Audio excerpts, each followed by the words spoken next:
એક માજીનું ઓપરેશન કરવાનું હતું. બહુ મોટી ઉંમર થઈ ગયેલી, 60-70 વર્ષની ઉંમર થઈ ગયેલી મહેશભાઈ. પછી હાર્ટનું ઓપરેશન હતું, એટલે ડૉક્ટરોએ કીધું તમારું હાર્ટનું ઓપરેશન કરવું પડશે. માજી તો ગભરાઈ ગયા. જાણું સુખી સંપન્ન પરિવારના માજી, પૈસા ટકે સુખી હતા અને પ્રોફેશનલ થોડા. એટલે કીધું હાર્ટનું ઓપરેશન કરશે ને કદાચ હાર્ટનું ઓપરેશન કરતાં કરતાં હરખું થયું ન થયું મરી ગઈ તો બીક ગરી ગઈ. એટલે મનોમન ભગવાને એમ પ્રાર્થના કરવા માંડ્યા મારી ખાટલામાં હોતા. ડૉક્ટરને પૂછ્યું કેટલી કલાક ઓપરેશન હાલશે? ડૉક્ટર કે 3 કલાક ઓપરેશન હાલશે. તો કે સારું. મનોમન ભગવાને પ્રાર્થના કરી, હે પ્રભુ મને જીવાડજે, હે પ્રભુ મને જીવાડજે. તો આકાશવાણીમાંથી એવો સંકેત થયો આકાશમાંથી કે હજી તો તમારે 20 વર્ષ જીવવાનું છે, મૂંઝાશો નહીં. હા, માજી મોજમાં આવી ગયા. ઓપરેશન શરૂ થયું, ઓપરેશન થઈ ગયું ને પછી ક્લોરોફોર્મ ઊંઘાડ્યો હોય ને એ ક્લોરોફોર્મ ઉતરો અને પછી આમ માજી એમ જોયું, લે હું જીવતી છું. હા, પછી એને કોડ જાય બધા કે હવે હું જીવતી છું.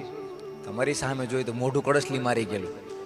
અને થોડાક હાજા થયા, હાર્ટનું ઓપરેશન થયું એટલે હાજા થોડાક થયા ને હાલે ચાલી ગયા થયા એટલે એ જ હોસ્પિટલની અંદર પ્લાસ્ટિક સર્જરી કરવાવાળાને બોલાવ્યા અને ચામડું બધું જે કડસલી મારી ગયેલું હતું ને ચામડું બધું કાઢી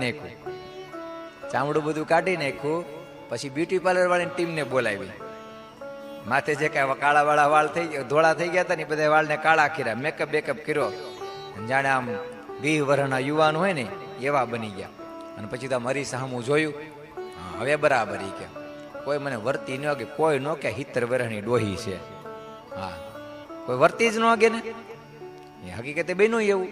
માજી તો આમાં મોઢું બોઢું હલાવતા નીકળ્યા બાર રોડ ઉપર અને ભમ ભમ કરતી એક ગાડી આવી, માઠજીને ચડાવ્યા હડફેટે, અચ્યુતમ કેશવમ થઈ ગયું. અને ત્યારે મરતા માજી બોલ્યા કે આવું મને થોડુંક કેવું તું તો ખરા કે જવાનું તો એટલો ખર્ચો ન કરાવત. અને ત્યારે આકાશવાણીએ કીધું કે માજી તમારે 20 વર્ષ જીવવાનું જ હતું પણ તમે એટલો બધો મેકઅપ ને રંગ રોગાન મકાન ને કર્યા ને તે મારા યમદૂતો ઓળખવામાં ભૂલ કરી ગયા, બીજી ગાડી પકડવાની હતી, બીજી ગાડી પકડાઈ ગઈ. સજાવટ તમે એટલી બધી કરી ને ભૂલાઈ ગયું બધું એમ. એટલે ગમે એટલી સજાવટ કરો, આયુષ્ય તૂટે નહીં કોઈ સાંધે, અનેક દોરા 10 હાથ બાંધે. આયુષ્ય તૂટી જાય પછી એનો કોઈ સાંધી શકતું નથી.